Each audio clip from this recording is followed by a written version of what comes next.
Today, we'll be testing whether Vanguard weapon stats and perks are already in the game. And then I'll give you my thoughts and opinions on Vanguard and whether or not you should buy it.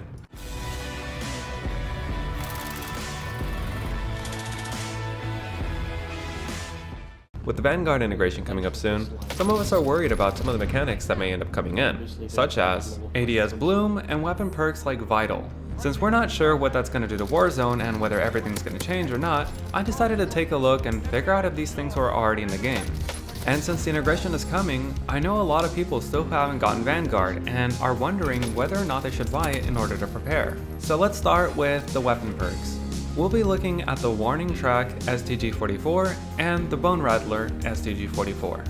I should mention that even though these are identical weapons in Vanguard and Warzone, they don't have the same names for all their attachments, but their icons do match. Except in the case of the Warning Track. The Warzone version of the Warning Track for some reason has extended mags, an attachment that is not available in Vanguard.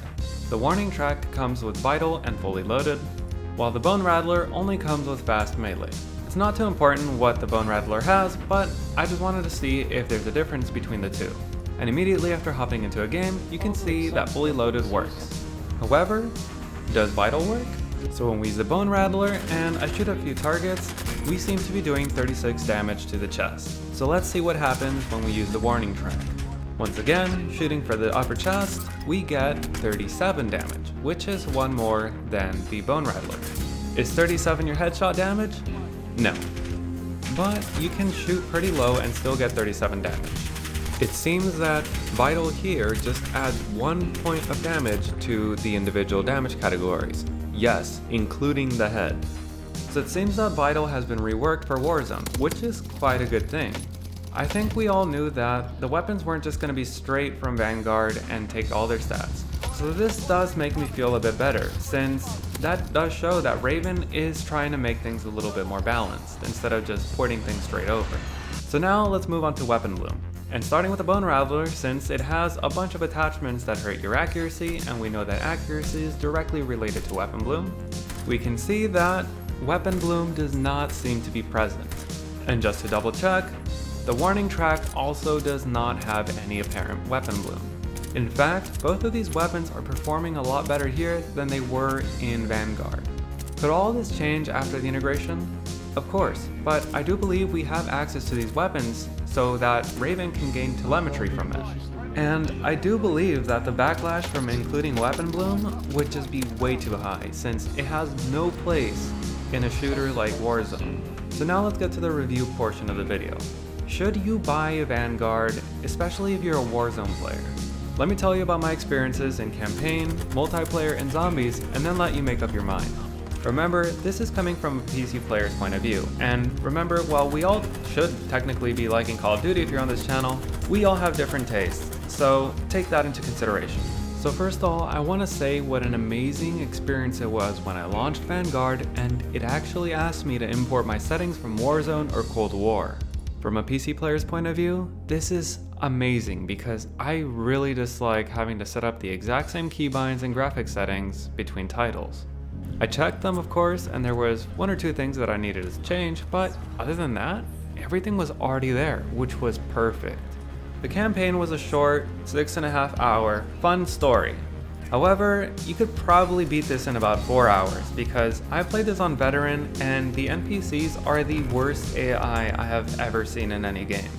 Even the enemy AI just decides to ignore teammates and just focus on you.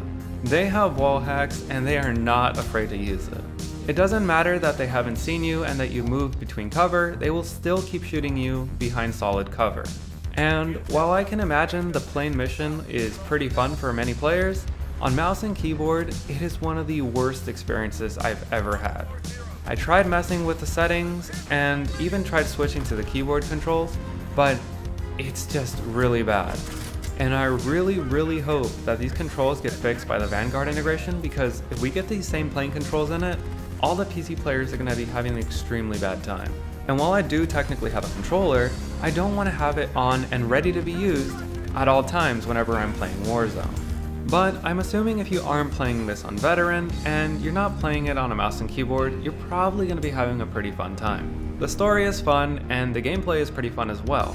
And on a lower difficulty, when it doesn't matter that the enemies have wall hacks and that your teammates are useless, you can just totally mow everything down and pretend you're in an action movie. But you don't really buy Call of Duty for the campaign, and surprisingly, you don't actually get any real rewards for beating it on any difficulty. It's really weird to see that there's no incentive to play through it. So let's move on to multiplayer. If you like Modern Warfare and you like Cold War, you'll probably like Vanguard. The audio still seems to have a bit of issues, but it's a lot better than it was during the beta. I mentioned this in the Vanguard beta video, but there's still no pinging system, and considering a lot of players probably are Warzone only players who are coming to play a main title for the first time, this is quite a difference. And I know that not everyone used the pinging system in Cold War, but whenever you have that one camper that it just ends up taking a whole team out because nobody could signal that there was someone there, yeah, that's when a pinging system would really come in handy. There are 3 types of modes, and basically it's either slow playstyle, medium playstyle, and fast playstyle. Fast playstyle is called Blitz, and that's the one I usually like to play. However, I've been quickly seeing a shotgun meta develop in it, and it is making that mode almost unplayable sometimes. In maps where you would expect people to be using SMGs, people are just kind of waiting around with shotguns, and this is not that fun. And in the more open maps, you can already expect what happens. The spawns are way too crazy, and you can literally have a whole team spawn right in front of you or right behind you. I have no idea what the spawn logic is, but they really need to improve it. And then there's the weapon bloom. And yeah, that means if you're perfectly on point with your reticle, there's a good chance that that bullet is not actually going to go there. However, despite all of this, I do manage to have a pretty good time when playing. While it's not fun to die with someone with the equivalent of Dark Matter or Damascus while you're using a level 1 weapon, it is part of the Call of Duty experience. And once you start leveling up your own weapons, you're gonna start having a better time. Do I agree with the short time to kill and the insane headshot multipliers? No. Do I agree with the blue mechanics? Definitely not. Do I wish the footstep audio was a bit more like Cold War's? Yeah. Is it the best Call of Duty ever or revolutionary in any way? Not really, but it's Call of Duty, and if you like the last 2, you'll probably like this one too. And chances are, if you are someone who likes them, you probably already bought it. So now let's get to zombies. I'm not gonna lie, I'm not usually a zombies person, but most of my time that I spent in Cold War was actually in zombies. And as many of you know, I actually did the grind to Dark Ether, and I had a great time. But in Vanguard, something just feels off. There's a lot of downtime between fighting, and there's no real danger. I never panicked, I was never worried, and I was pretty calm the entire time. A lot of people were saying Cold War Zombies was too easy, but this is even easier. The way that I see it, Vanguard Zombies is basically Outbreak mode from Cold War, but scaled down. It's not a truly open world, so you take portals into different locations and do objectives there. Then in the center, you have your main world where you can upgrade and buy perks and other items. The thing about those objectives though is that once you finish the objective or finish the time, then it's just done and it takes you back to the main world. After 30 or 45 minutes, you would expect to be in the upper rounds in Cold War, somewhere around round 30 probably. But here, you're barely at round 10 if you're lucky. And even on Outbreak, if you're taking your time and you barely get to world 2 or 3, it's a lot more dangerous. You actually get swarmed and the enemies do not stop coming for you. Here, you can actually clear out the main world easily.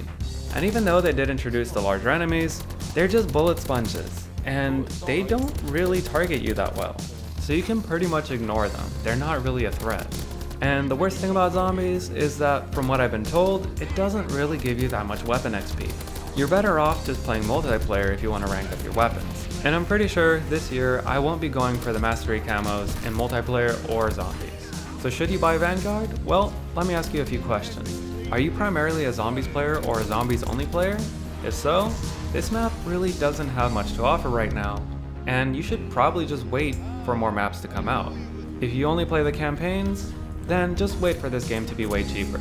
If you're a multiplayer only person, ask yourself if you like the last 2 games. It's not a lot different, so you would be paying a premium for just different guns and perks and slightly different mechanics. But if you enjoyed them, then you'll probably enjoy this too, especially as the player base in the other 2 games starts dying.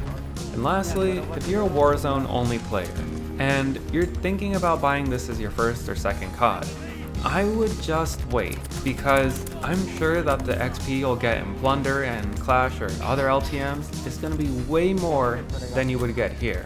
With the short time before the integration, it's very unlikely that you would get all the weapons to max level by then, especially if you're splitting your time between Vanguard and Warzone. And paying full price for a 3-week advantage may be worth it to some people, but to me, it's really not.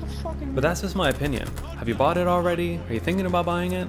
Let me know what you're thinking in the comments. So that was my video about the Vanguard stats in the game and my Vanguard review. Were you surprised that these parts of Vanguard were already in Warzone, or did you kind of already have a feeling? And as always, if there's any weapon, build, or part of the game you want me to break down, let me know and you may see it on the next Community Wednesday. But that's the video. If you enjoyed it or it's helped you in any way, let me know by leaving a like. If you got any questions or comments, leave them down in the comment section down below. And if you want to make sure that you never miss another video, be sure to subscribe. Thanks for watching.